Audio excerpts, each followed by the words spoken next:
პეკინის მხრიდან პოტენციური აგრესიის მოლოდინში ტაივანის არმიამ სამხედრო წვრთნების ფარგლებში ამერიკის შეერთებული შტატების მიერ მიწოდებული მაღალ მობილობის რაკეტო კომპლექსები და ჰაიმარსის ზალპური ცეცხლის რეაქტიული სისტემა გამოიყენა.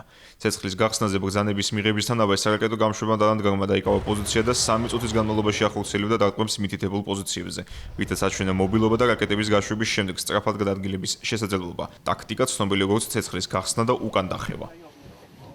ტაიჩჟუანის დასავლეთ სანაპიროზე სამხედრო მანევრებისას მონაწილეობდა 155 მმ-იანი ჰაუბიცები, რაც წარმოადგენს ნატოს სტანდარტის საველე საარტილერიო სისტემას და გამოიყენება ცოცხალი ძალის ტექნიკისა და თავდაცვითი ნაგებობების გასანადგურებლად. მანძილის, სიზუსტისა და საბრძოლო მასალის მრავალფეროვნების გათვალისწინებით, ეს კალიბრი მსოფლიოში ამჟამად არსებულ ერთ-ერთ ყველაზე გავრცელებულ და ამავე დროს ეფექტურ სასაცხლე საშუალებად ითვლება. კუნძულის შეერაღებული ძალების ხელმძღვანელობა განმარტავს, რომ სწავლებების მიზანი არის ტაივანის თავდაცვის უნარიანობის, სამხედრო შენაერთების ეფექტურობის, აგრესიის შემთხვევაში მზაობისა და სწრაფი, მაღალი სიზუსტის საპასუხო დარტყმების მიყენების შესაძლებლობის შემოწმება.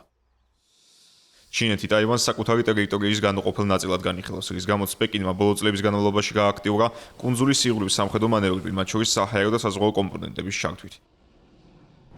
ტაიპეი უარყოფს პეკინის პრეტენზიებს და საპასუხოდ ვაშინგტონთან შეერაღების სფეროში აქტიურად თანამშრომლობს.